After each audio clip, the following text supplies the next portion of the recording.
Hi YouTube. That was Joachim Andersen's Opus 41, number 7, the Moderato, and we're going to look at a couple of articulation patterns as well as some different rhythms that you can use to practice and work on this etude. So since this etude is nothing but triplets the whole way through, it is a perfect opportunity to work on your triple tonguing. So the first pattern that I use with this etude is the syllable pattern dugga-da, D-G-D. That's a softer version of what some of you may have been taught, tuckata, T-K-T. I prefer the softer D-G-D. I find it's a little bit more agile, a little bit more quick. So I'm going to just change the articulation to nothing but triple tonguing.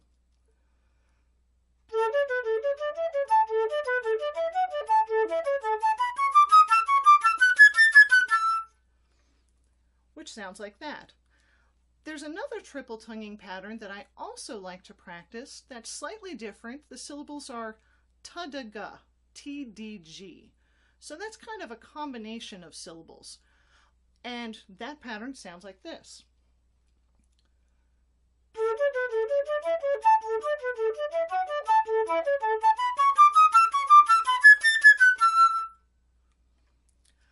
So you may be asking yourself, why do I need two different patterns, right? If I can triple tongue, I can triple tongue. Doesn't that get the job done? Well, that's a really good question. And here's why I like to practice the patterns both ways. Each pattern has a weaker syllable, the g or the g. That's a syllable that's in the back of our tongue instead of the front of the tongue. And it's generally just not quite as clear, not quite as clean as the other syllables are. So that means that both patterns, because they have that g in a different place, both patterns have a place where they really work well and places where they work a little less well.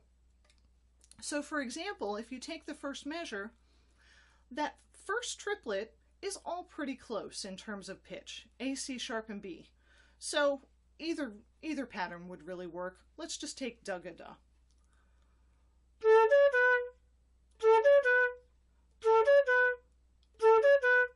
So I can play it with duddaga or tuddaga. Doesn't really matter because the pitches are pretty close by. It's when you have wide leaps that knowing where that G is can make a big difference in the pattern that you choose. So if you look at the last beat of the first measure, we have that skip at the end from C sharp up to A. So that means that dugga-da with the stronger syllable on that leap will probably be a better pattern than tuddaga. So let's test them out. Here's dugga-da. A nice clear A with that D. And let's try tuddaga.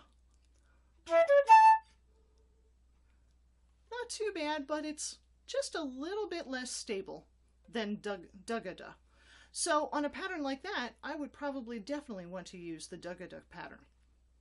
And this etude actually has a great line in it. If you look at measure 17, there's a great way where you can mix these patterns together to use them optimally. So in measure 17, the first beat starts with a wide leap up to beat 2.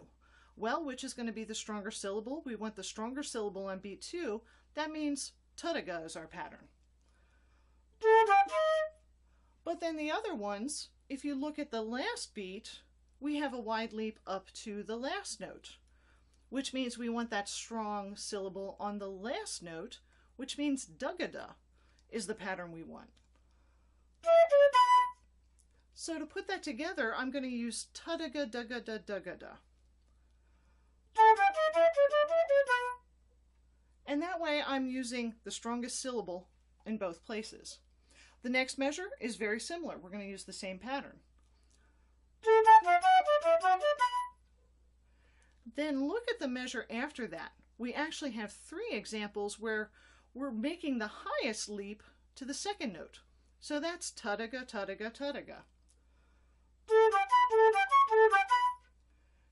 And finally, our last measure can be just like the first 2.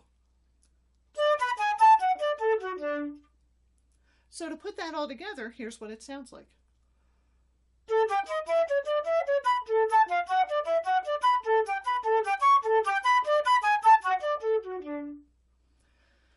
So what you'll notice when you get used to interchanging those two patterns that way is that you're able to choose the pattern that is easiest for the notes that are given to you in any given part of music.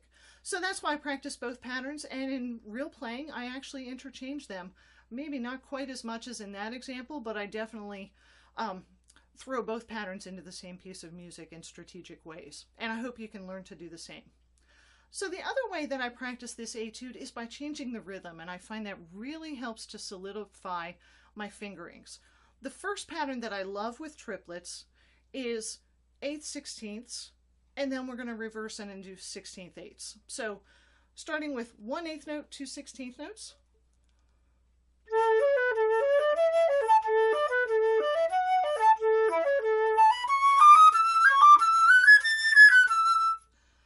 Practice that the whole way through, and then just flip it around, 16th eighths.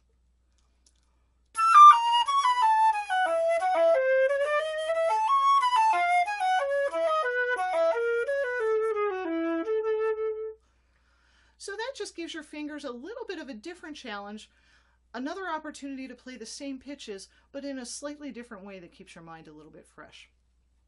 Finally, I have a really great example for this etude that I recently got a lot out of because I had the opportunity to play Reinecke's Octet Opus 216. And that octet has a wonderful little scherzo. If you've not heard of it, go YouTube it and try to find it. It has a wonderful scherzo with this very tricky rhythm pattern that I'm displaying on the screen right now. So I'm going to play the melody that includes that pattern, and then we'll put it into this etude. So here's the melody from Reinecke's Octet Opus 216, the Scherzo.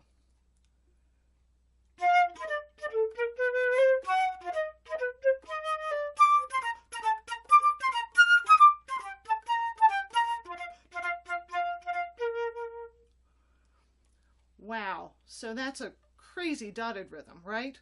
When I was working this octet up, I spent a lot of time with Andersen's number 7 from Opus 41, and I just took that tricky rhythm pattern and overlaid it right on the notes of this etude as a way to really learn how to articulate that pattern correctly.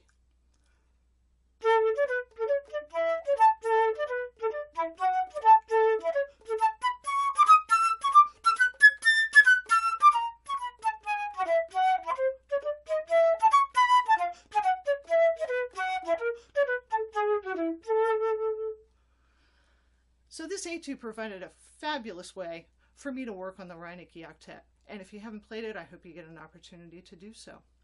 I hope you find these patterns helpful and these practice techniques helpful.